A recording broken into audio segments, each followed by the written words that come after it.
The courtroom fell silent as Lily Carter picked up the pen. "Lily," her attorney whispered urgently, leaning toward her. "Don't do this. We can still win." Across the room, Harold Mercer folded his arms with a smug smile while his wife, Diane, squeezed his hand. Months of accusations, rumors, and courtroom battles had led to this single moment. They had come to take everything Lily's late husband had left her, the lakeside cabin, the land beneath it, and in their minds, the last trace of her place in the Mercer family. Harold looked directly at her. "So," he said loudly enough for everyone to hear, "you're finally ready to stop pretending that property ever belonged to you." Several relatives laughed quietly. Lily didn't answer.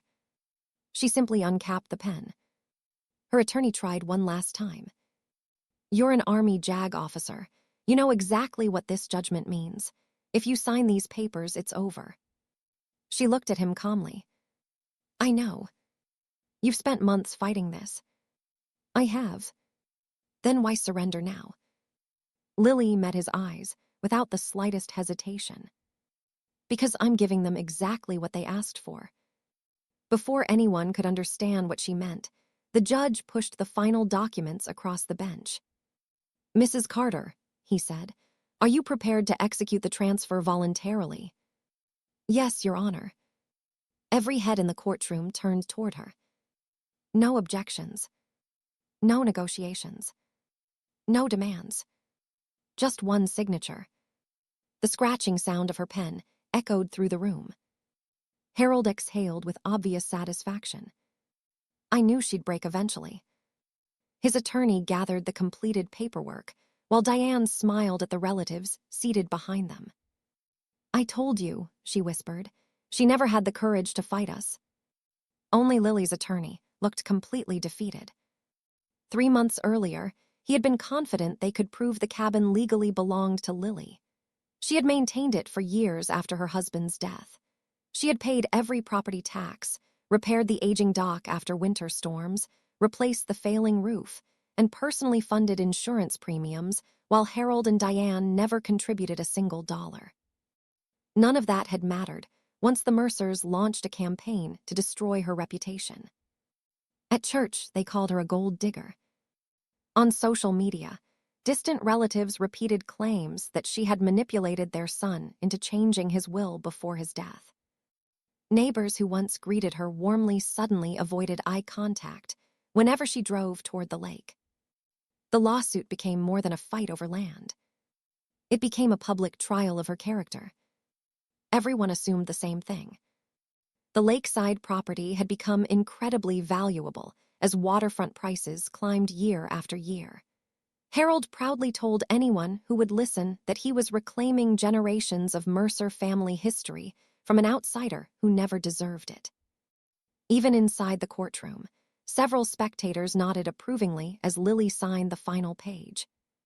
Her attorney slowly gathered his own files, unable to understand why she had abandoned the strongest legal position they'd built together. Across the aisle, Harold shook hands with his lawyer. "Congratulations," he said with a grin. "Looks like we finally got our family legacy back." The attorney smiled politely before flipping through the completed transfer packet one final time. He paused. His eyes settled on the last recorded attachment, buried behind decades-old property filings. His smile vanished. He read the page again. Then a third time. Color drained from his face as he slowly lifted his head toward Harold Mercer. "Mr. Mercer," he said quietly. The celebration stopped. "We have a serious problem." First cold rain of October swept across the lake as Lily Carter tightened the final bolt beneath the weathered dock. She wiped her hands on an old towel and stepped back, inspecting the repairs. The cabin behind her wasn't luxurious. The paint had faded years ago, and the porch leaned just enough to remind visitors of its age. But every loose board, every repaired window, every freshly sealed roof shingle carried memories of the husband she had buried only 18 months earlier. "You'd probably tell me I overdid it," she murmured toward the empty porch with a faint smile. Her husband, Michael Mercer, had loved this place more than any house or investment. Long before they married, he had told her stories about fishing with his grandfather before sunrise and learning to repair boats with his father. "This place isn't valuable because of the land," he had once told her. "It's valuable because every generation left a piece of themselves here." After his funeral, Lily had promised him she would protect it. She intended to keep that promise. Not because she wanted wealth. Because it was the last promise she could still keep. A pickup truck rolled onto the gravel driveway. Lily immediately recognized Harold Mercer climbing out, followed by Diane. Neither of them greeted her. Harold looked around the property before speaking. "So you've been spending our family's money fixing our cabin." Lily remained calm. "It isn't your cabin, Harold. It belonged to my son. It belongs to me now." Diane folded her arms. Only because Michael wasn't thinking clearly near the end. Lily's expression barely changed. "That's not true." "Oh," Diane replied sharply. "Then explain why he'd leave generations of Mercer property to someone who wasn't born into this family." Lily quietly set her toolbox down. "Because he wrote exactly what he wanted." Harold stepped closer. "We're giving you one chance." He removed a folder from beneath his arm. "Sign the transfer voluntarily." Lily glanced at the papers. She didn't touch them. "If I wanted your property," Harold continued, "I'd have taken it years ago. This belongs with real Mercers." "It belonged to Michael," Lily answered evenly. "And Michael trusted me." Harold's jaw tightened. "You manipulated him." "No." "You isolated him." "No." "You convinced him to rewrite his will." Lily looked directly into his eyes. "I never asked him for anything." For several seconds, no one spoke. Finally, Harold shoved the folder back under his arm. "You'll regret making this difficult." Without another word, both he and Diane returned to their truck and drove away. Lily stood motionless until the dust settled. Only then did she allow herself one slow breath. 3 weeks later, she was served with court papers at her office. The Mercer family was formally contesting Michael's estate and demanding immediate ownership of the lake property. The lawsuit spread through the family faster than she imagined. Her cousins-in-law stopped returning phone calls. People who had attended her wedding now shared Harold's version of events without ever asking for hers. Even neighbors who knew she had maintained the cabin alone began questioning whether she should simply let grieving parents have their son's property. Her attorney, Daniel Brooks, remained optimistic. "We have records of every tax payment, every repair invoice, every maintenance contract you've paid for." "I know." "We also have Michael's will." "I know." "So we'll fight." Lily nodded politely, but she seemed distracted. Weeks later, while reviewing decades-old property records in preparation for trial, Daniel frowned at several handwritten references buried inside old deeds. "That's strange." "What is?" Lily asked. "There are references to recorded agreements from years ago, but the attached documents aren't in this file." "Can we get them?" "Eventually." He sighed. "The county archives are slow. We'll request complete copies." Court deadlines arrived before the records did. Daniel focused on preparing ownership arguments. Lily quietly filed her own request for every historical deed, covenant, and recorded attachment tied to the property. Night after night, she sat alone at her kitchen table reading yellowed documents until long after midnight. The more she read, the calmer she became. One evening, Daniel called. "I don't understand you anymore." "What do you mean?" "Most clients become more determined as trial gets closer." "And me." "You almost look relieved." Lily glanced toward the stack of old land records spread across her table. A small, thoughtful smile crossed her face. "There are different ways to win." Daniel stared at the phone in silence. He had no idea what she had just discovered. Why did uncovering those forgotten records make Lily stop caring whether she kept the cabin? I'll make this simple. Harold Mercer's voice echoed through the mediation room as he stood before nearly 24 relatives who had insisted on attending the settlement conference. You hand back the cabin today, Lily, and we all move on. Every chair was occupied.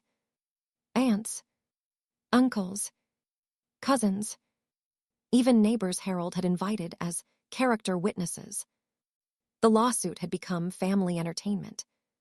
Lily sat quietly beside her attorney while whispers spread around the room. She should have given it back months ago. Those poor parents. I can't imagine fighting your late husband's family. No one mentioned that Lily had been the only person maintaining the property since Michael died. No one mentioned who had paid every bill. Harold had made sure of that. He stood with the confidence of someone who already believed he'd won. My son always intended that property to stay with the Mercer family, he declared. Liar, Lily's attorney muttered under his breath. Harold ignored him. My wife and I have suffered enough. We shouldn't have to fight someone who was only in this family for a few years. Several relatives nodded sympathetically. Lily looked around the room. Not one person asked to hear her side. Not one. The mediator slid a folder across the table. Mr. Mercer has authorized a settlement.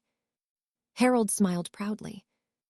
We're willing to pay you $100,000. Several relatives gasped.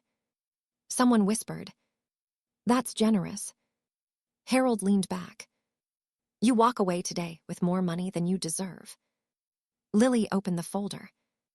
The amount wasn't even close to what the property appeared to be worth. It wasn't an offer. It was an insult wrapped in paperwork. Daniel immediately leaned toward her. Don't even consider it. Instead of responding to the amount, Lily looked directly at Harold. If I sign. He smiled wider. You'll accept full ownership. Obviously. Complete ownership. Yes. She folded her hands. Every responsibility attached to ownership. The room grew strangely quiet. Harold laughed. What responsibility? The property. We'll happily take care of our own land. Lily turned toward Harold's attorney. As legal counsel, can you confirm that every obligation recorded against the property transfers with ownership? The attorney barely looked up from his notes. That's standard in any transfer. So yes. Yes. He assumed she was asking about taxes, insurance, and routine maintenance. Nothing more. Harold chuckled. See, even my lawyer says so. Lily simply nodded. Thank you. Daniel frowned. That exchange had felt deliberate. The mediation ended with preliminary transfer documents drafted for the upcoming court hearing. Outside the courthouse, reporters waited. Harold stepped directly toward the cameras. Our family is finally getting justice. Behind him, Diane wrapped an arm around his shoulder. We're taking back what should never have left the Mercer name. One reporter asked, What are your plans for the property? Harold grinned. The old cabin is coming down. Several relatives applauded. We're building luxury vacation homes across the shoreline. Another reporter smiled. Sounds like quite an investment. It'll be worth millions. Lily paused halfway to her car. For the first time all day. She closed her eyes. Not because she'd lost. Because Harold had just confirmed exactly what she needed him to say. Daniel hurried after her. What was that in there? What? You asked about responsibilities. Yes. You already knew the answer. I did. So why ask? She unlocked her car. Because now everyone heard him accept them. Daniel stared. Lily. She looked across the parking lot toward Harold, who was still giving interviews. If they pour a single foundation, she said quietly, They'll activate every covenant attached to that land. Daniel froze. Covenants. Lily opened the driver's door. You'll understand soon. She got into the car and drove away, leaving Daniel standing in the parking lot as Harold continued celebrating the victory he believed was already his. Every foundation they build will cost them far more than they ever imagined. The final hearing was only 4 days away when Daniel Brooks spread decades of county records across his conference table. Every deed, every survey, every tax filing, every amendment he had managed to obtain. Something still didn't fit. He tapped a yellowed document with his pen. There has to be another attachment. His paralegal frowned. What makes you think that? This covenant references 2 earlier agreements. She flipped through the stack. I don't see them. Exactly. Daniel immediately called the county recorder's office. I'm looking for every historical filing connected to Parcel 18B. The clerk placed him on hold. Minutes later, she returned. There are archived, supplemental recordings from the 1970s. Daniel straightened. Send everything. I'm afraid the originals are stored off-site. How long? Several business days. Daniel looked at the calendar. The hearing was in 2 mornings. He closed his eyes. We don't have several business days. That evening, Daniel drove to Lily's house carrying the incomplete records. She welcomed him inside. Stacks of organized files already covered her dining table. You've been busy, he said. I've had time. Daniel dropped his briefcase onto a chair. I know there are missing documents. So do I. I can't prove exactly what they contain. You won't need to. Daniel stared at her. Lily, if you know something, tell me. She slowly closed one of the folders. If I explain it now, you'll spend tomorrow trying to stop this transfer. Of course I will. And that's why I can't. He looked genuinely frustrated. You hired me to protect your interests. I did. Then let me. She smiled gently. You already are. Daniel had argued cases for nearly 20 years. He had represented soldiers, business owners, and families in some of the most difficult disputes imaginable. He had never represented a client who seemed completely unafraid of losing. The morning of the hearing arrived. The courtroom filled long before proceedings began. Harold and Diane entered, surrounded by relatives who congratulated them before the judge had even taken the bench. Someone whispered loudly, "They'll finally be rid of her today." Harold walked past Lily's table wearing an expensive suit and an even bigger smile. You should have accepted my settlement. Lily looked up calmly. I did accept your terms. He laughed. You'll understand what I meant in a few minutes. I think I already do. Harold dismissed the comment with a wave of his hand. When court began, the judge reviewed the settlement documents one final time.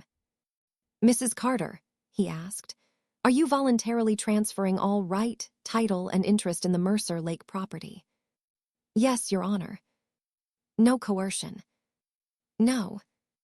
You understand this transfer is permanent. I do. Daniel lowered his head. He still hated hearing those words. The judge signed the order. So ordered. The gavel struck. Just like that. Ownership changed hands. Harold immediately stood and embraced Diane. Several relatives applauded, despite the judge's warning to maintain order. One cousin actually called across the courtroom.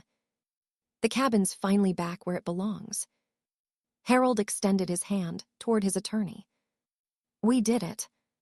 The attorney accepted the handshake before gathering the finalized transfer packet for one last administrative review. He flipped through the pages automatically. Settlement agreement. Transfer order. Warranty deed. Recorded exhibits. Then, his fingers stopped. Near the back of the packet sat a series of attached historical filings that had finally arrived electronically from the county archives earlier that morning and had been automatically included with the recorded transfer documents. He frowned. What? He began reading. His expression changed instantly. He turned another page, then another. His breathing became noticeably slower. Harold continued smiling. Everything all right? The attorney didn't answer. Instead, he scanned the pages again. Mandatory shoreline stabilization. Protected wetland restoration under a perpetual conservation covenant. Shared ownership and maintenance of the aging flood control dam. Permanent public access easement that prohibited private luxury development. Unlimited responsibility for future environmental remediation tied to the property owner of record. Every obligation transferred automatically to the new owners. The attorney's face turned white. He looked at Harold. When were you going to tell me about these? Harold asked with a nervous laugh. The attorney barely managed to speak. I didn't know. Harold frowned. What do you mean you didn't know? The attorney swallowed hard. Mr. Mercer. He lowered the documents onto the council table. If these recorded covenants are enforceable, and they appear to be, you've just accepted millions of dollars in continuing legal obligations. The smile disappeared from Harold's face. Diane looked back and forth between them. What obligations? The attorney slowly turned the final page toward them. Neither of them spoke. Then Harold suddenly rushed toward the bench. Your Honor, he shouted. We need to stop this transfer immediately. Your Honor, Harold shouted as he rushed toward the bench. There has to be some mistake. The courtroom erupted. Several relatives stood from their seats, trying to see the documents spread across the attorney's table. The judge struck the gavel. Mr. Mercer, return to your seat immediately. But we can't accept this property. You accepted it moments ago. Harold looked helplessly toward his attorney. Tell him. The attorney slowly rose. His confident courtroom presence had vanished. Your Honor, these historical recordings include perpetual environmental covenants, shoreline preservation agreements, dam maintenance obligations, and a recorded public easement. They create substantial financial responsibilities for the owner. The judge extended his hand. Bring me the documents. After reading the final pages himself, the judge nodded. They've been properly recorded for decades. He looked directly at Harold. They're part of the property's chain of title. Harold's voice cracked. We never saw those. The judge replied calmly. That doesn't make them disappear. Diane turned toward Lily for the first time that morning. You knew. Lily didn't answer immediately. She simply met Diane's eyes. I knew exactly what Michael spent years protecting. Harold slammed both hands against the council table. Why didn't you tell us? Lily's expression remained composed. You never asked. The courtroom became silent. Harold stared at her in disbelief. You let us walk into this. No. Lily spoke softly enough that everyone leaned forward to hear. I tried for years to protect the property. She looked around the courtroom. I paid every shoreline repair after storm damage. She placed several folders on the evidence table. I paid for the annual environmental inspections. Another folder followed. I paid the dam maintenance assessments. Then another. I paid the insurance premiums. Finally, she placed one last binder beside them. And every compliance notice sent by the county. Daniel watched quietly. He had never seen most of those records. Lily continued. My husband understood these obligations when he inherited the property. She glanced toward Harold. He also understood why no one else wanted the responsibility. Harold looked completely stunned. My son never told us. He tried.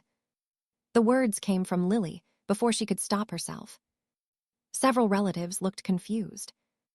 Lily took a slow breath. Michael asked both of you to help with the maintenance after his grandfather passed away. Harold said nothing.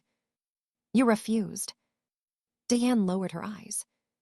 You both said the cabin wasn't worth spending money on. Lily opened another folder. So Michael handled everything himself. When he became sick, her voice briefly softened. I promised him I would continue. She looked back at Harold. And I did. For nearly 6 years. Without asking any of you for a single dollar. The courtroom remained silent. Every accusation that Lily had chased money suddenly collapsed beneath years of invoices, canceled checks, engineering reports, and county correspondence. She hadn't been protecting an investment. She had been protecting Michael's promise to preserve his grandfather's land. Harold turned desperately toward his attorney. Reverse it. The attorney slowly shook his head. I can't. There has to be something. There isn't. But we didn't understand. He answered quietly. The law doesn't require understanding. It requires notice. He tapped the recorded documents. And these were public records. The judge agreed. Every purchaser has a duty to investigate recorded encumbrances before accepting title. Harold slowly sat down. For the first time since filing the lawsuit, he had absolutely nothing to say. Within weeks, reality arrived faster than anyone expected. The county issued formal compliance deadlines for shoreline stabilization. Engineers inspected the aging dam. Environmental agencies scheduled restoration work that ownership legally required. The estimates exceeded anything Harold had imagined. Banks refused financing once they reviewed the property's recorded obligations. His plans for luxury vacation homes disappeared overnight because permanent conservation restrictions prohibited the development. Every proposal collapsed, one after another. Meanwhile, relatives who had publicly condemned Lily began calling. We didn't know. We're sorry. You really paid for all of that yourself. She answered every call the same way. It's over. She never argued. She never reminded them what they had said. She simply moved on. Several months later, Daniel visited Lily at her new home near her military assignment. It was smaller than the cabin. Simpler. Easier to maintain. He smiled as she poured coffee. I owe you an apology. She raised an eyebrow. For what? I thought you were giving up. She smiled faintly. I was. He looked confused. I gave up trying to convince people who had already decided who I was. Daniel laughed quietly. I've practiced law for almost 20 years. He shook his head. And I've never watched someone win by letting the other side have exactly what they demanded. Lily looked out the window. The cabin was never Michael's legacy. No. No. She smiled. Keeping my integrity was. The Mercer family eventually sold other investments simply to fund the property's ongoing legal obligations. The same relatives who once celebrated their courtroom victory now avoided discussing the lawsuit altogether. No one ever accused Lily of stealing the family legacy again. Because everyone finally understood the truth. She had never been fighting to keep a fortune. She had been carrying a burden that no one else had bothered to understand. When they demanded it back, she simply handed it to them. And for the first time since Michael's death, Lily walked away completely free.